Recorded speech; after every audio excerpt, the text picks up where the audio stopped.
अस्सलाम वालेकुम। Advocate Sufiyan vlog में खुश आमदीद। व्लॉग्स की ये सीरीज़ हम डॉक्टर तहरीन के चैनल के लिए बना रहे हैं और इसमें हम पीटीआई के पंजाब के मुख्तलिफ शहरों में 2011 से लेकर 2023 यानी अब तक के सियासी सफ़र का एक दायराना जायज़ा ले रहे हैं और ख़ास तौर पे हम इस बात को समझने की कोशिश कर रहे हैं कि 9 मई 2023 के बाद जब पार्टी पे एक क्रैकडाउन हुआ है तो उसके बाद से लेके आज तक पार्टी दोबारा उस तरह से क्यों यहाँ पे संभल नहीं पाई है, वो क्या वजूहात थी। हमने पहले फैसलाबाद का जायज़ा लिया था। इससे जो प्रीवियस व्लॉग था उसमें हमने मुल्तान के बारे में बात की थी और उसमें हमने मुल्तान के 2011 से 2018 तक के पीटीआई की तंजीम साजी और वहाँ पे कौन लोग एक्टिव थे और किस तरह से काम कर रहे थे, हमने उसका जायज़ा लिया था।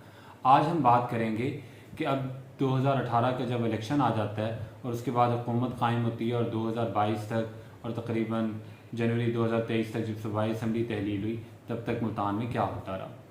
जब 2018 के इलेक्शन आए तो इस दौरान जो लोग वहाँ पे शामिल हुए उनमें एक नाम तो मलक मोहम्मद हुसैन डैड का है।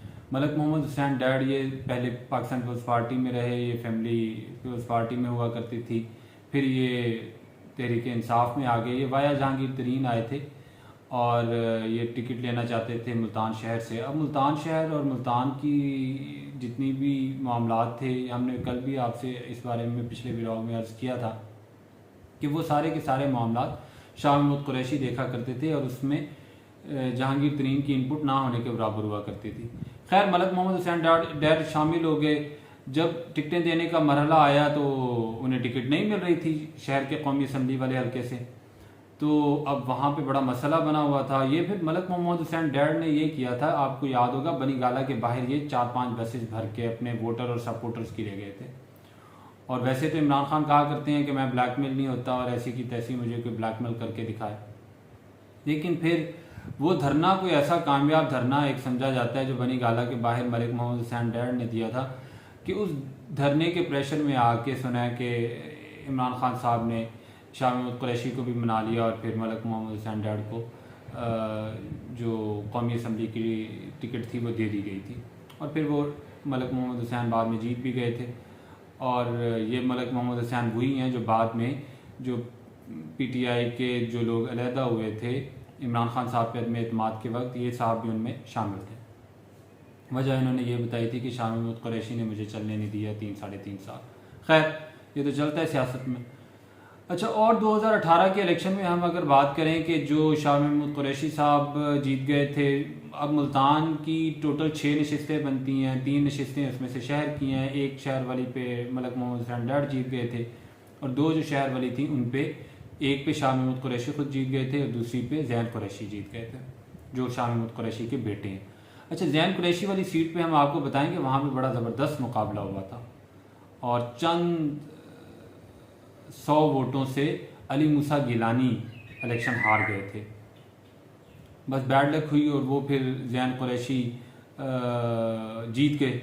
और फिर ये वही सीट है जो बाद में जैन कुरैशी ने सूबाई असम्बली का मेंबर बन के एक बाई इलेक्शन में ये छोड़ दी थी, खाली कर दी थी और फिर इस पे अली मूसा गिलानी का जैन कुरैशी की बहन मेहरबानो कुरैशी से मुकाबला हुआ था और फिर अली मूसा गिलानी जीत गए थे। ये 2022 की बात है। अब क्या होता है कि शहर की तीनों सीटें पीटीआई ले गई और जो बाकी जो मुज़ाफ़ाती इलाकों में 3 सीटें थी उनमें से एक पे इब्राहिम खान जो जहांगीर तरीन ग्रुप के थे शुजाबाद वाले, ये जीत गए थे। एक और सीट जो थी उस पे ये राना कासिम नून जीत गए थे। ये राना कासिम नून वही हैं जो पहले नून लीग में हुआ करते थे। पार्टियाँ इन्होंने बहुत सी बदली हैं, बहुत ज़्यादा, तादाद याद नहीं की जा सकती। तो ये साहब यहाँ से राना कासिम नून ये वहाँ से सीट निकाल गए थे। और इसी तरह से एक जो शहर वाली एक और सीट थी वहाँ से आमिर डोगर जीते थे। आमिर डोगर भी दोबारा जीत गए थे। ये बाई इलेक्शन में एक जो 2014 वाला था उसमें उन्होंने जावेद हाशमी को हराया था, तो ये 2018 में भी ये जीत गए थे। तो इस तरह से ये जो सीटें थी आप देखें कि कौमी असम्बली की मुल्तान की 6 की 6 नशिस्तें पीटीआई ने क्लीन स्वीप की थी। और अब आ जाए अगर सूबाई असम्बली की सीटों पे, तो सूबाई असम्बली की सीटों पे 12 सूबाई असम्बली की सीटें बनती थी, उनमें से सिर्फ एक सीट पीपल्स पार्टी ने हासिल की थी, अली हैदर गिलानी साहब ने यहाँ से मुल्तान से, और दूसरी सीट नगमा मुश्ताक लांग ने हासिल की थी जलालपुर पीरवाला वाले हल्के से। और यानी नून लीग ने एक सीट जीती, एक सीट जीती पीपल्स पार्टी ने, और बाकी 10 सीटें पीटीआई ने जीती थी सूबाई असम्बली की। अच्छा, इसमें एक सीट बड़ी दिलचस्प थी जो इंडिपेंडेंट, वैसे तो वो पीटीआई के ही थे लेकिन वो इंडिपेंडेंट जीते थे, सलमान नईम साहब। अच्छा, अब इस सीट का बड़ा मार्का बड़ा ज़बरदस्त रहा था। सलमान नईम साहब को शाह महमूद कुरैशी ने पीछे लगाए रखा ट्रक की बत्ती के पीछे कि जी हम आपको शहर के हल्के से किसी से इलेक्शन लड़वाएंगे। सलमान नईम एक कारोबारी घराना है, शेख बरादरी से ताल्लुक़ है। शेख बरादरी मुल्तान में यहाँ पे बहुत ज़्यादा एक स्ट्रॉन्ग बरादरी समझी जाती है, तो इनका ताल्लुक़ भी शेख बरादरी से है। सलमान नईम फाइनेंसर और इन्वेस्टर हुआ करते थे शाह महमूद कुरैशी के। जब 2018 के इलेक्शन का मरहला आया तो जिस सीट का लारा लगाया गया था सलमान नईम को, उस सीट से शाह महमूद कुरैशी साहब खुद उम्मीदवार बन बैठे। नेशनल असम्बली पे भी लड़ रहे थे, सूबाई असम्बली के भी उम्मीदवार बन बैठे ये सोच के कि अगर मैं ये वाला जीत गया सूबाई असम्बली वाला, और उनकी प्रायोरिटी जहन में यही थी कि मैं सूबाई असम्बली का इलेक्शन जीत जाऊंगा और फिर मैं वज़ीर आला पंजाब का उम्मीदवार हूँगा। वज़ीर आज़म तो ज़ाहिर है इमरान खान ने बनना था, तो इस लिहाज से वो अपने जहन में एक ये प्लानिंग बनाए हुए थे। तो उन्होंने क्या किया कि वो सलमान नईम को खुडे लाइन लगाया, साइड पे किया और ख़ुद वो उम्मीदवार बन बैठे। अब सलमान नईम ने क्या जरूरत दिखाई? अच्छा देखें आप कि सलमान नईम बड़े यंग और बड़े उस तरह से, उनके वालिद शेख नईम वैसे बल्दियाती सतह की सियासत तो करते थे लेकिन ये इस ख़ानदान का पार्लिमानी सियासत का पहला तजुर्बा था। तो अब ये आ गए और फिर इन्होंने इलेक्शन लड़ा और फिर इन्होंने चारों शाने चित कर दिया शाह महमूद कुरैशी साहब को, और जो वज़ीर आला पंजाब बनने का ख्वाब देख रहे थे उन्हें साइड पे कर दिया। और अंदरूनी खाना बताया जाता है कि सलमान नईम को जहांगीर तरीन ने बहुत सपोर्ट किया और कोई उन्हें ऐसे दाव पेच बताए पार्लिमानी सियासत के कि उन्होंने ये सीट निकाल ली और शाह महमूद कुरैशी साहब अखाड़े से बाहर थे। तो ये बहुत एक बड़ा दिलचस्प मार्का था जो सूबाई असम्बली की सीटों के हवाले से मुल्तान में यहाँ पे लड़ा गया, और उसमें सलमान नईम ने 27-28 साल वाले एक यंग लौंडे ने एक बड़े सीजन पॉलिटिशियन का जो एक वज़ीर आला पंजाब बनने का ख्वाब था वो चिकनाचूर कर दिया। और फिर बाद में शाह महमूद कुरैशी साहब को वही सीट संभालनी पड़ी वज़ीर ख़ारजा वाली, जो वो 2008 में बने थे पीपल्स पार्टी की तरफ से। यानी 10 साल बाद भी वो उसी सीट पे रहे जिस सीट पे वो 10 साल पहले वज़ीर ख़ारजा के तौर पे मुतमक्कन थे। अच्छा, एक और सीट इसमें एक बड़ी अफसोसनाक एक मुझे याद पड़ता है, एक सीट का तज़किरा मैं यहाँ पे करना चाहूँगा। ये जलालपुर पीरवाला की एक सूबाई असम्बली की सीट थी जहाँ पे ग़ुलाम अब्बास खाकी साहब कामयाब हुए थे। ग़ुलाम अब्बास खाकी साहब सारी ज़िंदगी इलेक्शन लड़ते रहे, बड़े सीनियर पॉलिटिशियन थे, काफ़ी एज थी इनकी, सारी ज़िंदगी इलेक्शन लड़ते रहे। पहले पीपल्स पार्टी में होते थे, इंडिपेंडेंट भी लड़ते रहे, तो फिर क्या होता था चंद सौ वोटों से हार जाया करते थे। 2002, 2008, 2013 में यही कुछ होता रहा, और उन्हें वहाँ से कभी वो राना कासिम नून हरा दिया करते थे, कभी एक मेहदी अब्बास खान साहब होते थे नून लीग के, उन्होंने हरा दिया 2 दफ़ा। तो मतलब ग़ुलाम अब्बास खाकी क्या हुआ कि वो 2018 में आखिरकार इलेक्शन जीत गए, सूबाई असम्बली का इलेक्शन पीटीआई के टिकट पे जीत गए। अब जब वो पीटीआई के टिकट पे जीत गए तो वो जीत उन्हें कुछ ऐसी, वो जीत उन्हें कोई ऐसा जोश दिलाया उस जीत ने कि वो जीतने के 1-2 रोज़ बाद ही उन्हें हार्ट अटैक हो गया।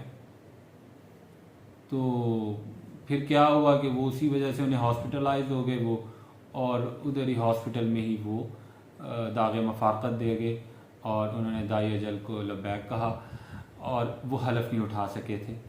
और फिर क्या हुआ कि यहाँ पे खाकी साहब वाली सीट पे बाई इलेक्शन हुआ था, और वहाँ पे फिर वही मेहदी अब्बास जो पहले खाकी साहब को हराते रहे थे, उन्हीं के एक रिश्तेदार जीत गए थे इंडिपेंडेंट। तो ये सारा एक सिलसिला था उस ज़माने में। मुल्तान में 2018 के इलेक्शन में 6 कौमी असम्बली की सीटें जीत गई थी पीटीआई। अच्छा, उसमें ऑन बपी मैं एक और तज़किरा करूँ कि जहांगीर तरीन ग्रुप के सिर्फ एक बंदे यानी इब्राहिम खान को टिकट मिल सका था पूरे मुल्तान में से, और तरीन ग्रुप का एक और बंदा जो ओन अब्बास बपी था वो टिकट उसे नहीं दी गई थी। अब क्या हुआ कि जब हुकूमत बन जाती है तो फिर क्या होता है कि ओन अब्बास बपी को चेयरमैन बैतुल माल पाकिस्तान बना दिया जाता है, और उन्हें एक लिहाज से अकोमोडेट किया जाता है। और फिर बाद में उन्हें सेनेटर भी बनाया गया। और जब जहांगीर तरीन साहब ज़रा खुडे लाइन लग गए और साइड पे हो गए तो फिर नवाज भप्पी ने भी शाह महमूद कुरैशी के साया आतफियत में ही बना ले ली थी और वो फिर उसी ग्रुप में शामिल हो गए थे और आज तक वो उसी ग्रुप में है। और बाद में उन्हें पीटीआई साउथ पंजाब का, तहरीक इंसाफ साउथ पंजाब का भी सदर बना दिया गया था। तो भप्पी साहब भी उधर चले गए थे शाह महमूद कुरैशी ग्रुप की तरफ। अच्छा, जो बाकी जो मुख्तलिफ थी एक नीम सरकारी अदारे और ऑर्गेनाइजेशंस थी, उन पे भी शाह महमूद कुरैशी ग्रुप के लोग और फाइनेंसर और इन्वेस्टर जो थे उन्हीं वही विराजमान थे। राना अब्दुल जब्बार जो थे ये बहुत ज़्यादा मालशिए रहे हैं शाह महमूद कुरैशी साहब के, तो इन्हें मुल्तान डेवलपमेंट अथॉरिटी का चेयरमैन बना दिया गया। इसी तरह से बाद में ये फिर राना जब्बार ने 3 साल का अरसा गुजारा तो फिर मियाँ जमील एक इन्वेस्टर होते थे शाह महमूद कुरैशी साहब के, उन्हें बना दिया गया।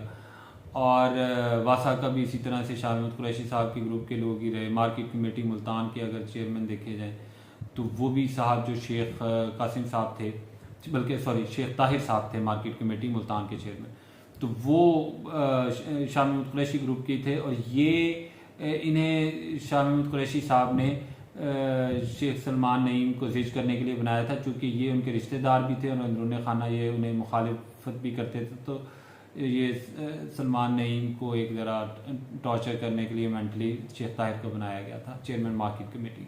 बाकी भी जितने सॉलिड वेस्ट मैनेजमेंट कंपनी और जितने पीएचए और इसके जितने भी बोर्ड ऑफ डायरेक्टर्स से और बोर्ड ऑफ गवर्नर्स से, निश्तर यूनिवर्सिटी जो निश्तर मेडिकल यूनिवर्सिटी है उसका जो सिंडिकेट था, बहाउद्दीन ज़िक्रिया यूनिवर्सिटी की जो सिंडिकेट थी, उसके जितने भी मेंबर्स थे ये शाह महमूद कुरैशी की मंशा से लगते रहे। और शाह महमूद कुरैशी ने ही अगर आप देखें तो उन साहब ने ही बुनियादी तौर पे 3-3.5 साल यहाँ पे मौजें की और यहाँ पे पूरी अयाशी की और बस उन्हीं का तोती बोलता रहा। कोई तंजीम साजी या उस तरह से कोई काम शाम नहीं हुआ। शाह महमूद कुरैशी साहब का एक स्टाइल है, एक ड्रामबाजी वो करते होते थे कि जब वीकेंड पे कभी आए तो फिर वो बाइक के पीछे बैठ के वो ज़रा गलियों मोहल्लों में का चक्कर लगाते होते थे और उनका मीडिया और एडवाइज़र और पीआरओ वो तस्वीरें जारी कर देता था।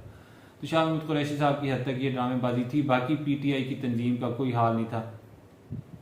जहांगीर तरीन पहले ही वहाँ पे अपनी टांग नहीं फंसाते थे, बाद में वो वैसे ही लाताल्लुक हो गए जब पार्टी इक़्तिदार में आई थी 1-2 साल के बाद।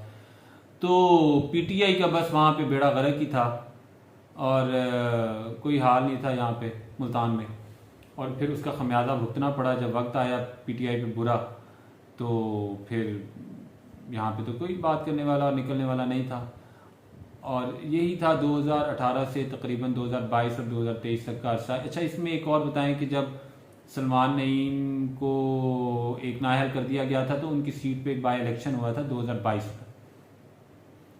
तो उस बाई इलेक्शन में क्या हुआ था कि वहाँ पे जैन कुरैशी ने कौमी असम्बली की सीट छोड़ के बाई इलेक्शन में हिस्सा लिया था। तो उन्होंने फिर बाद में सलमान नईम को उस सीट से हरा दिया था और उन्होंने एक लिहाज से अपने वालिद की शिकस्त का बदला ले लिया था सलमान नईम से। तो वो वहाँ से एमपीए बन गए थे, लेकिन फिर बाद में उन्हें खिफत का सामना करना पड़ा इस लिहाज से कि जो कौमी असम्बली की सीट उन्होंने खाली की थी वहाँ से उनकी बहन मेहरबानो कुरैशी को अली मूसा गिलानी साहब ने हरा दिया था। तो ये तो फिर पार्ट ऑफ द पॉलिटिक्स है और पार्ट ऑफ द गेम है, चलता रहता है ये जीत हार का सिलसिला इन सियासतदानों का। तो यहाँ पे मुल्तान का हमने आपको आज के व्लॉग में, ये व्लॉग का ये मुल्तान के हवाले से दूसरा व्लॉग है और इसमें हमने कवर किया 2018 से 2022 और 23 तक का अरसा, तकरीबन जनवरी 2023 तक का। अब हम आपसे अगले व्लॉग में बात करेंगे कि जब पार्टी इक़्तिदार से चली जाती है और उसके बाद मुल्तान में पीटीआई पे क्या गुजरी और पीटीआई के लोग क्या करते रहे और कितनी उन्होंने मुज़ाहमत दिखाई और किस कदर उन्होंने जोश और वलवला दिखाया अपनी पार्टी लीडरशिप के साथ रेजिस्ट करने के बारे, ये हम आपको कल के व्लॉग में बताएंगे। तो तब तक के लिए हमें इजाज़त दीजिए। व्लॉग देखने के लिए आप सबका बहुत शुक्रिया। अगर आपने डॉक्टर तहरीम का चैनल सब्सक्राइब नहीं किया तो प्लीज़ सब्सक्राइब कीजिए और बेल का आइकन ज़रूर दबा दीजिए। बहुत बहुत शुक्रिया। अल्लाह हाफ़िज़।